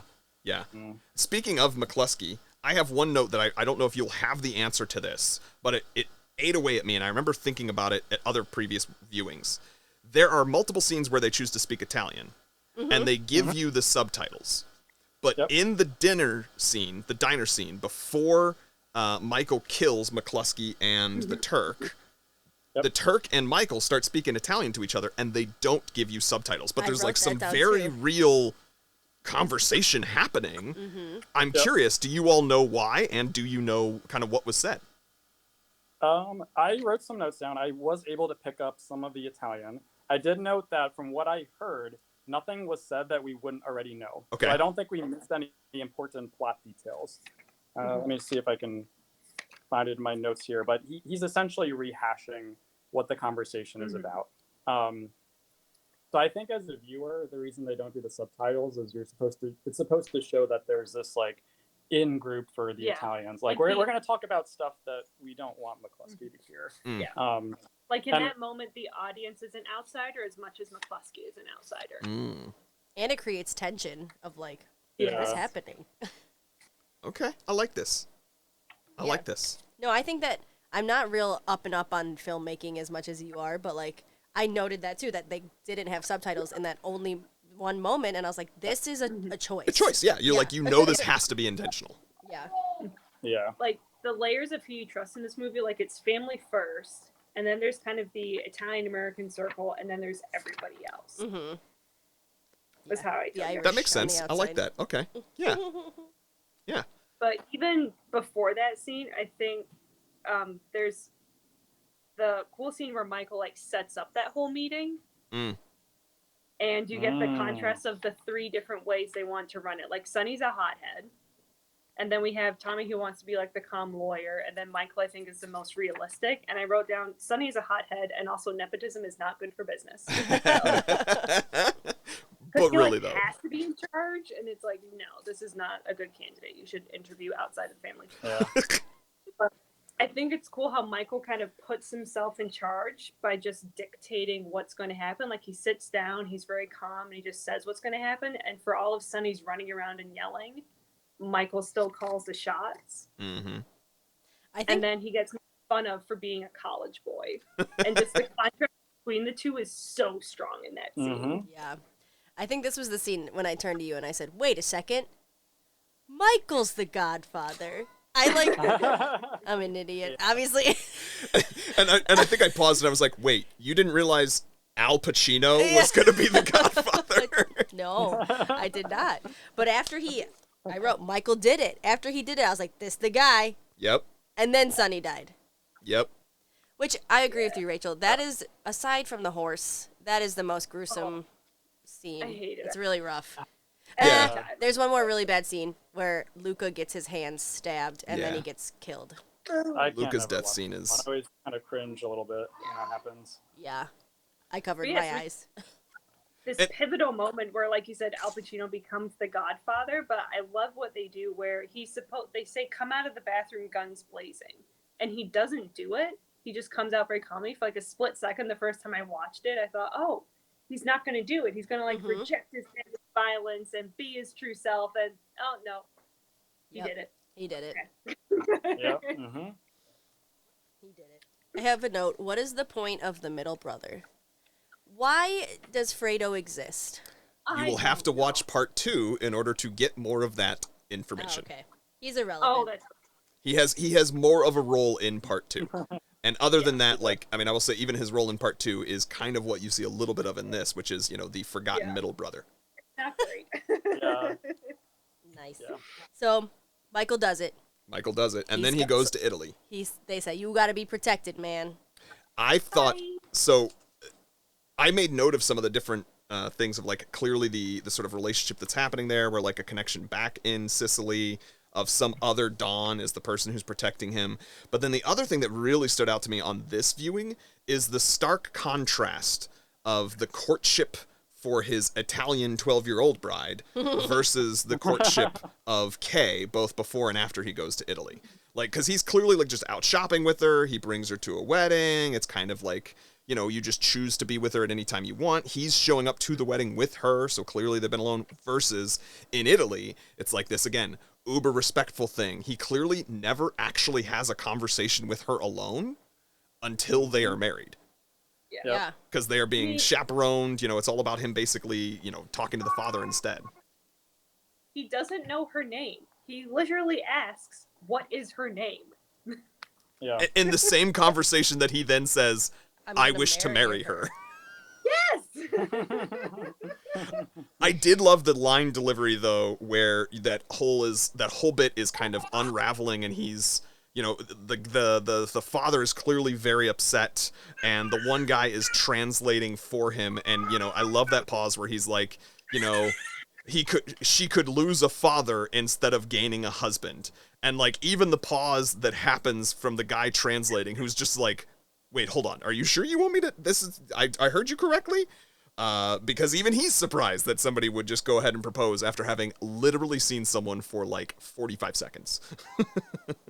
Sorry, I'm just calculating this woman's age of what she was in the movie. So she was 18. Okay. So that's, you know, Acceptable, older I than guess. 12, technically legal. Yeah, but she's beautiful. She is. She's a gorgeous woman. Very, very pretty. But she just looks so young to me. But I wrote that Michael's a player because, like, he didn't even break up with Kay. Nope. He was just like, see ya. And then he doesn't see her. And she clearly, like, to her naivete, she at least did pick up on that. Because when he's getting ready to leave, she's like, when will I see you again? And he's like, I'll call you. It's like, but when will I see you again? And he kind of just is a bit dismissive of her, so.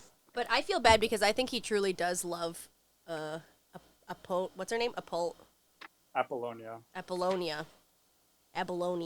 Abalone. He really does love her. And then I knew this scene existed, but I forgot. And then when it happened again, another triggering Completely scene. shocked. She just gets freaking blown up. My God. Like, the movie's so sweet at so many times. It's like, family, love, Italy. And then it's like, nope, we're going to remind you that these are bad, bad people. Right. I have that whole sequence with her saying the names of the days of the week in English. In incorrect Monday, order. Tuesday. It's just Monday, Tuesday, Thursday, Wednesday, Friday, Sunday, Saturday. Yeah. It's devastating. Ugh, it is rough. And did you guys watch White Lotus?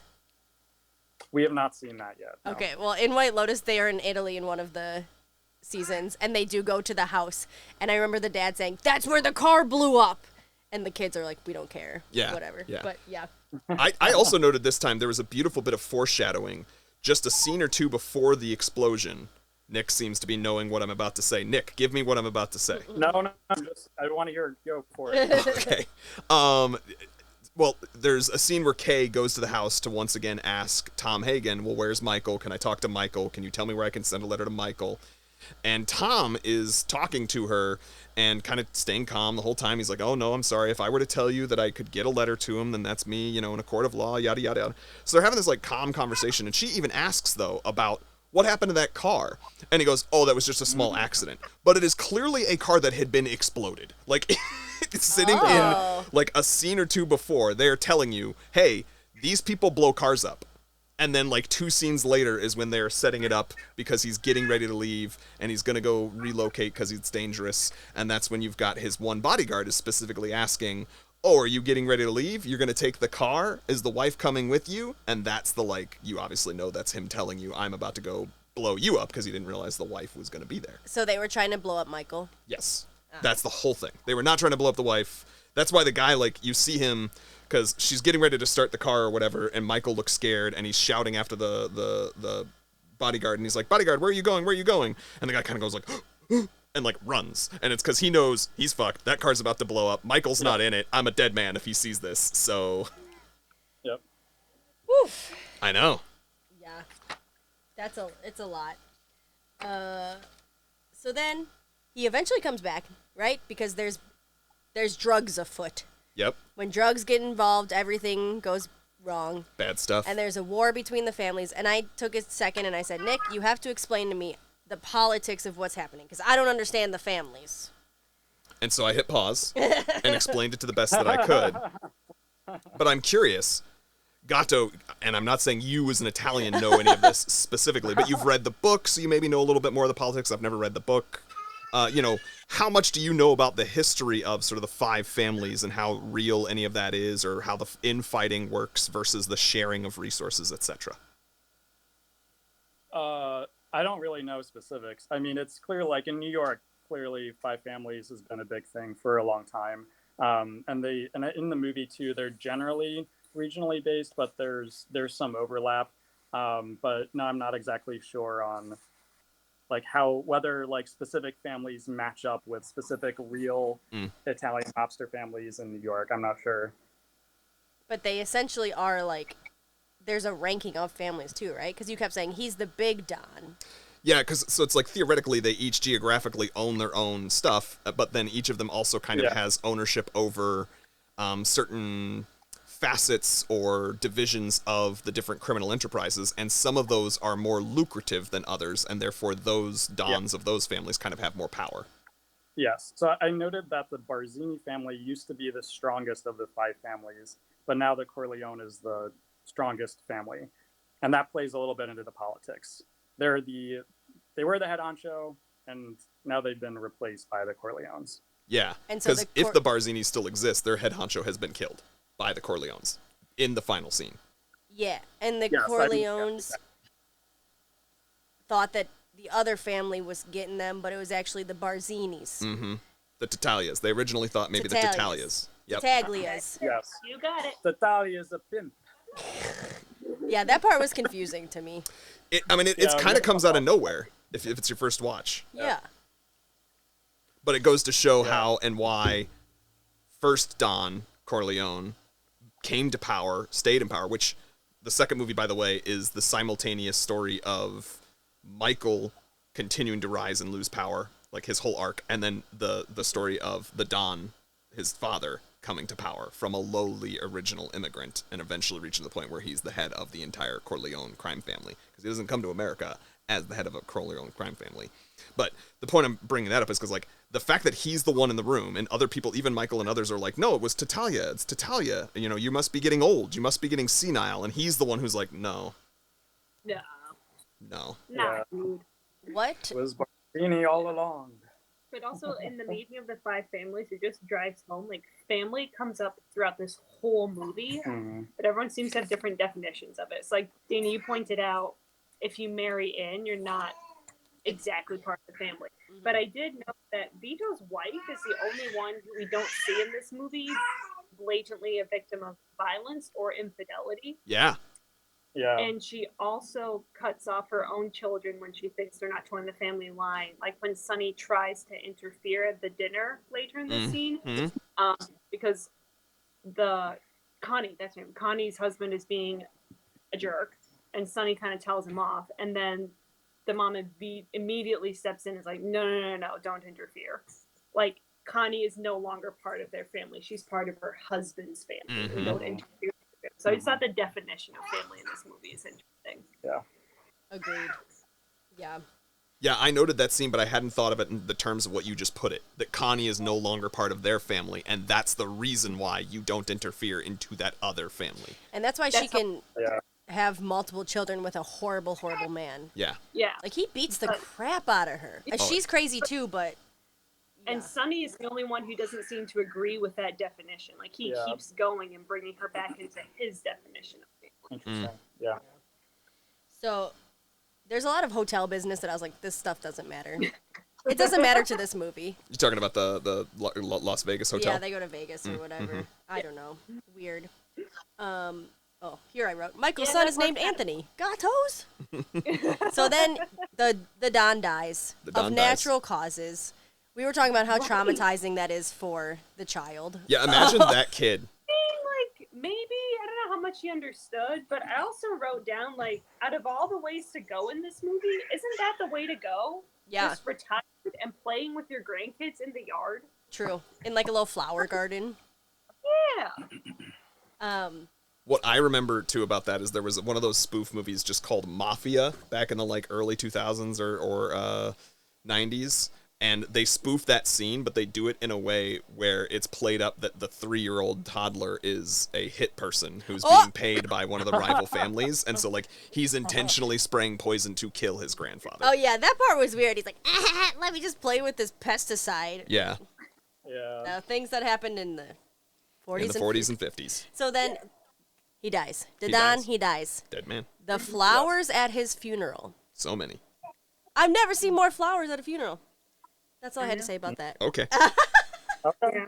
I did have the note, our Anthony is cuter, but that's neither here nor there. Cosign. I'll cosign that. Not strictly relevant to the plot, but I did write it down. So Relevant to our conversation. Yeah, obviously. And then the funeral's where you find out. Okay, this is Uh-oh. another part of politics that is confusing to me. I wrote down tall guy is a traitor. Yes. Okay. Yes. Yes. What happened That is again? Tessio, right? Yep. Abe Vigoda. Yep. That's what we're talking about. Late great Abe Vigoda. Yep. What did he do again? We Okay, did so talk about this. Do you remember? Do you remember? Let me see if I have it in my notes somewhere. So he gets told. So Michael gets told by his father, whoever tries to broker the peace, mm-hmm. that's a traitor. And so tall guy, as we can That's call right. him, says, "Hey, I've set up a meeting with the family." So Michael's like, "Okay, my dad told me that if you try to set up a meeting, it's because you're the traitor and you're trying to set up the hit. Because now that the Don is dead, like basically, I took it as the peace treaty is over. Mhm. So there's going to be an open season on Michael. Mm. So the meeting that he's being told to set up it's a setup of we're going to try and get Michael here, and then we're all going to kill him. Yep. Mhm. So because this guy is trying to get him there, he's like, "Oh, okay, you're the traitor. So in addition to these families, we're going to take you out as well." Got it. Okay, that makes sense. The ending, to be honest, is a little jumbly because there's like men who come from everywhere. There's like a barber shop and someone doing a package and then a spinning door. Yeah. And I was like, I don't really know what's happening. But by the way, Michael's not there. He's at the church. Uh-huh. He With didn't a do very anything. solid alibi. He has did nothing. dozens of people who can speak to exactly where he was, where Yeah. all of these murders were taking place. And it's such an amazing scene. Like there's so much to unpack here, but I mean, I did write Modern Family does a great comedic take. You should YouTube it. But I also wrote down the use of the organ and then the silence is so powerful because there's the building organ of like they're going to shoot someone and then it's just Michael saying, "I do, Mhm. I will, I Mhm. reject you." So I really loved that. Yeah.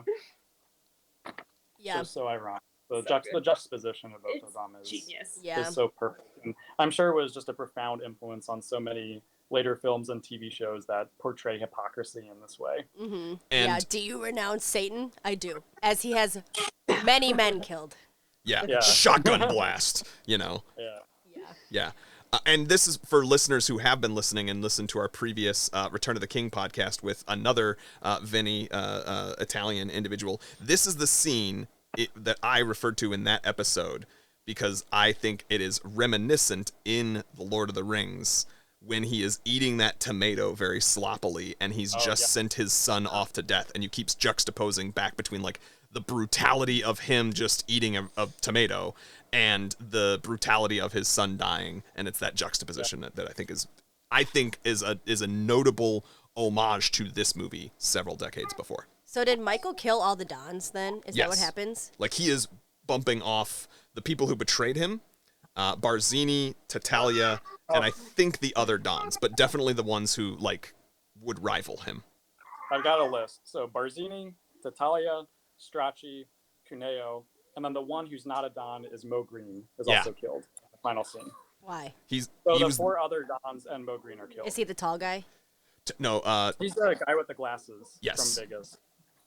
Oh, yeah, because he wanted to keep the hotel. exactly, and he was Yeah, like, nope. He slapped Fredo around. I didn't like that. Yeah. So, yeah. And he made him an offer he Or- couldn't refuse. He told him he was making him an offer he couldn't refuse, and I he believe refused that's it. the first time he uses that phrase in the film. That he uses. That Michael Michael uses. He refers Yeah. to Yeah. his father doing it. Yeah.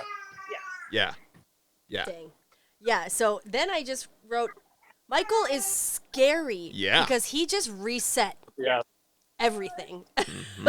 He's like, you were going to Yeah. kill me? watch this. Mm-hmm. Shocking. And he gets really, really scary with his wife as well at the Yeah. end. And the brother, the in-law. Oh yeah. Yep, yep. Anthony's scared thinking about We're Michael. switching baby duty. Love it. Yeah. So the ending is just like terrifying. When he's like, I'm just going to send you on a trip. When you think about it, yeah. Ugh. Well, and that's to me, like, so I have this is where these people really are scary, is when you start thinking about the cold way that they can earnestly look at each other and no, I'm going to kill you in like 6 seconds. Yeah. But I'm going to keep a straight face. So there's one earlier where the Don is like, Don Vito, his dad, in the meeting to set the peace. Him and the other guy, the other Don, Tatalia, like hug each other and kiss each other. And like, Yeah. they know that in the past week, they killed each other's children. Yeah. And we're hugging and kissing. Or when we go back to Paulie Gatto, the guy who was the bodyguard who left, right? Sonny, at one point when Paulie, like, he's like, get him here. I want to, where's he at? And like, so Paulie's there then, and he's like pretended like, oh, yeah, I got a sniffle. He's like, oh, are you okay? You okay? You okay? You good? Okay, go get yourself some whiskey. It'll be, a little hot toddy. And then he turns around and leaves, and Sonny turns to everyone else and he goes, kill that motherfucker by the end of the week. Like, it just, whoa. And then to your point, the very end where Michael is, like, no, I promise it's just a trip. What am I going to do? I'm going to orphan my own godson? Come on. Come on. I'm not going to do that. Before he even leaves the house, like, yeah. And my thought process there, like, I was trying to remember my reaction when I first saw this. So I remember thinking, like, it's interesting that this family has killed so many people, but still hasn't done away with Connie's husband. Maybe Yes. is it more important to have a husband than to not? And then you get to the next thing, it's like, oh, never mind. Yeah, I wrote, bye, Carl, you ass. Yeah. He needed If to there's go. anybody in the movie who actually deserved to die, in my opinion. I felt bad for Paulie. Okay, well, I didn't understand. I genuinely thought he was sick. And I was like, he was sick, guys. I mean, no, he wasn't. I don't think he was, but I will admit, they give no other evidence than Him just like being he like, was sick for 1 day out of 4 years of working for them. So theoretically, you could be correct. He could have been a genuine, he just finally came down with the worst cold he'd ever had. He had to call off sick, happened to be on the worst possible day he could have had to do it. I don't know. Could be. But the iconic line, leave the gun, take the cannoli. Leave the gun, take the cannoli. That's very funny. And as we were watching this, I did go out and get cannolis because you need that when you watch this movie. Yeah, Yes. it makes me want a cannoli right now. Yeah. Oh, and then Nick pointed out it says from I the don't know baby if I can be clear I'm off screen. that during that scene, if we go back to when Polly dies, the Statue of Liberty is in the background. Oh, So yeah. there's still this contrast of like the big American dream and the American promise, and then the harsh reality that they're dealing with. Bless you. Sorry. God bless. And again. And again. Hopefully that's the last. And yes, thank you, Nick, for pointing that out, because that is a great element. And I think it's those subtleties that are what actually make this film a film. And there's a reason that people still talk about it 50 years later. I agree. This is a film. Yes. I don't watch a lot of films. That's correct. I watch a lot of movies. but- Arguably, you may have watched none before you met me. Correct. But yeah, I didn't have any other notes except for Connie is cray at the end. That woman loves to destroy things. When she like takes the Her parents did not teach her appropriate emotional and then when regulation. she takes the dishes and she's just like, I'm knocking this down and I'm knocking this down. I love it. Yeah. Love Yeah. it. Yeah, my only other note basically was, this movie's not good to women, or relationships, which we've already talked about. So. Because I put the note, like, it's okay that he beat pregnant Connie, but it's not okay that he got Sonny killed. Like, that's what gets Connie's husband killed. Nothing he did to her. It's Right. because he went against the family. Right. Yeah. And then I also had the contrast of, so that's how he dies. And then Sal, tall guy, as we called him, he just kind of takes it. Like, he knows what he did. He's like, just tell Michael. It wasn't personal. Yep. He just away. For old time's sake. Yeah, they do say that a couple of times, right? It's never personal. They say that a lot. Yeah. It's Yeah. just business. It's just business. But that's not true because it's all about the family. Like, it's so personal. Yeah. And it's all about honor. And, like, that's You not killed business. my son, Yeah. I'll kill your son. Yeah, that kind of stuff. Yeah. Yeah. And then, And then we have the line of, like, don't ask me about my business. And I Mm. wrote down, yes, stop asking because you don't want the answer. Why is she still so dumb? Yeah. She should be happy. She's got a lot of money. She's always going to be protected. Yeah. We disagreed on the end. So I'm going to say my perspective, and then we'll switch back to your perspective. So in the end, he lies to her. And I wrote down, is he ashamed? Because Kay is the only person he kept saying, I'm not going to turn out like my family. Does he not want to be this man? He could have just not answered. So I think that Michael is ashamed of who he's become, but you had a different perspective. Baby switch. I think that he puts on the whole charade of I'll let you ask just this one time, because he by that point has done such a great job of learning how to be the Godfather that he knows that this is going to sell it. This is going to get her to just, mum's the word, and it'll put a rest to it, and it'll just really sell it if he does that. But I think there might be. My take is there was truth to both. I don't think he lied. Doesn't she say, did you kill him? Hold up. What do you mean you don't think he lied? Okay, I'm trying to remember correctly. Doesn't she say, are you going to kill him? And he says no, because he's not going to kill him. Oh, I see. So you take the other perspective of, like, The same thing all the Dons do. They're he not knows that killing he's telling anyone. the truth, and that's how he's able to kind of I look am her not in the going eye. to kill I him. didn't think of it that way. Yeah. I love that. Yeah. I'm gonna wrap that in. It's all three. So here's the thing. I think he knows he can sell it because he's really good at it. But I think that because it's her specifically, it takes more emotional labor. Got to tie it back to psychology somehow. It takes more emotional labor to look her in the eyes and lie than it does for him to lie to anyone else. Because, as Rachel was saying, he does care for her at a level perhaps that he has not really cared for everyone else. And there is some element of him that is ashamed because he was with her and wanted to be with her before he became the Godfather that he became. Yeah. But also, I do think maybe part of the emotional labor that he does is he sort of convinces himself that I can look her in the eyes this one time and say, quote, honestly, that I did not kill him or have him, like, I didn't kill him or I'm not going to kill him because someone else is doing it. I'm not the one committing the act. But I also think he says, I'll do this only the one time because he knows that it's going to take too much, like, emotional labor for him to make that lie happen. Or that bending of the truth, even if you give him that benefit. It's going to take too much work for him to do it over and over again. So he's like, this one time. I like that. We all get to be right. Even Anthony likes it. Yeah. Yeah. All right. Well, with that, are there any other thoughts that you all wanted to share? We had so much fun rewatching this movie while taking notes. Yeah. Like, I would highly recommend this as a dating married activity if you're two people who really like watching movies. Because we both, like, we told you guys this, we watch like 3 movies every weekend. We take turns picking. We love movies. And it was super fun to rewatch this movie and take notes and then compare notes after. Yeah. So I totally agree. And I also felt like having to focus on taking notes. And for me, it had also been like, at this point, many years since I'd seen it, just because it's such a classic. I don't necessarily always think like, oh, we're going to watch The Godfather this weekend, because I know I've seen it. But I noticed so many little details, so many more things I could probably talk for hours about.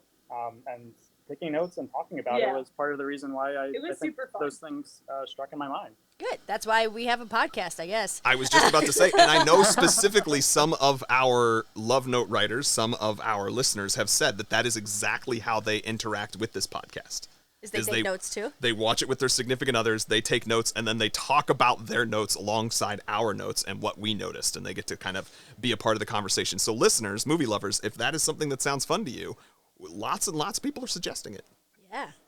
So shall we get to our hearts and our renews? Yes. Are we going to renew our vows, and what are our heart ratings going to be? So hearts out of 5.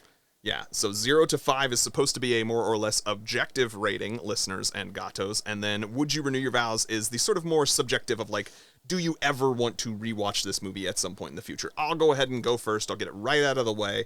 This movie is one of the rare gems that I will give a perfect 5 out of 5 to. Wow. And yes, I will renew my vows. It may be another 10 years, but someday I will be showing this to our future little baby that is growing now, so... Yeah. Yes. His name's Don, actually, we decided. Baby Don. Yeah. Spoiler. I'm just kidding. The Don. I'll go.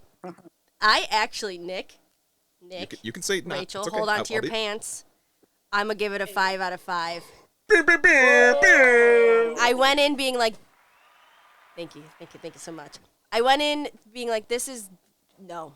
I know I'm going to hate this. I know it's long. I'm doing it for the podcast. And then I was on the edge of the couch the whole time, and I was like, why do I like this movie so much? So much so that I've been, like, talking to people about it. Especially, I keep bringing up Vinny, but, like, Vinny's my token. He's very Italian, very proud of being Italian. And I was like, I ran to Vinny. I was like, guess what I just did? And he was so excited to talk about it. So, would I renew my vows? Yeah, I will watch this again, surprisingly. The past, like, 10 movies, I'm like, I don't need to see that again. This one I would watch again. I'll probably put some space in between because it is long and it's a lot. But yeah, I would watch it again for sure. Absolutely. All right, Gattos.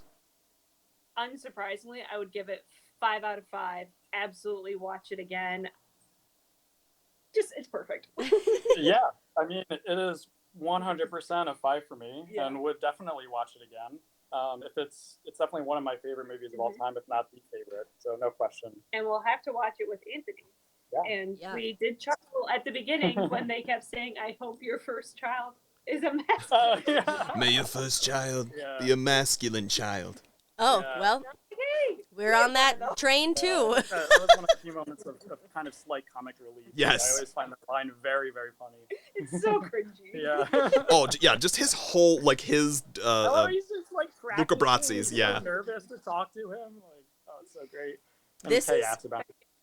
Season Loved it. 5. I think this might be the The first time ever ever. perfect 5s. Yeah, that's a hell of a way to start off season 5, because I think this is the first time ever. Like, Hocus Pocus has gotten 100 out of 5, but, like, this is the first time all 4 people that we're with have said 5 out of 5. Yep. Dang. Dang. Good job, Francis Ford Coppola. All right. You did it. Maybe we're just, falling into the stereotype, but we all independently agree. There's a reason that this movie is on the top 100. Indeed. I couldn't tell you what that reason is, but it's Well, just so good. We're recording this on what our normal movie night is, so hopefully now I'm going to convince Danielle to go watch part 2 as we leave here. No. Before we do that, we have to make sure that we give an opportunity for any plugs. Rachel, Nick, is there anything that you would particularly care to plug? I don't have anything. Do you have anything? Yeah, no, nothing to plug. Perfectly fine. They Perfectly plugged fine. Parenthood. They They gave plugged it 2 Parenthood. thumbs up. Yes. Yeah, 2 thumbs up. Babies. Danielle, where can people find our podcast on the social media apps? You can find us at In Love with Movies. That's the letter N. Love with Movies. There you go. And that is on, I think, every social media app that currently exists. It's a hell of a time to try to keep track of them all right now. We're trying to stay relatively active on them, but follow us on all of them, because when one of them wins out and that battle royale occurs and one becomes the new Twitter, then you'll want us to be there. So you can also follow me on many of them, Twitter and Instagram, most especially at Nick Loves Movies. That's N-I-C, Nick, L-U-V, Nick Loves Movies, and you can find Dani on most of those things. Not Twitter, because she was hacked many years ago, but on Instagram and I don't at least. like Elon Musk. Dani Miami 4, right? Yes, that's me. Dani Miami 4. Yeah. All right. Follow for comedy content, cat content, fitness content. That's all I do. All of the above. So find us on those social media apps, because we want to keep the conversation going with you all. So we want to hear what you thought about this movie. Tell us how it's not as perfect as we think. Watch out, though. What? I'm going to send the Don on you. Or just come love it with us. All right. Bye-bye, movie lovers. Wait, Nick. You're absolutely right. Thank you. He forgot how to podcast. Oh, man, I love forgot. you, Nick. I love you, Dani. And we love you, gatos. Thank you very much for joining Love us. you. Thank you for having us. And we love you, movie lovers. See you next time. Bye-bye. Stuff maybe even that you wouldn't necessarily think you Yeah, wanted Rachel, to share. you have to talk about farting. Oh, Or talk about the fact you don't like talking about it. That's also okay. We did!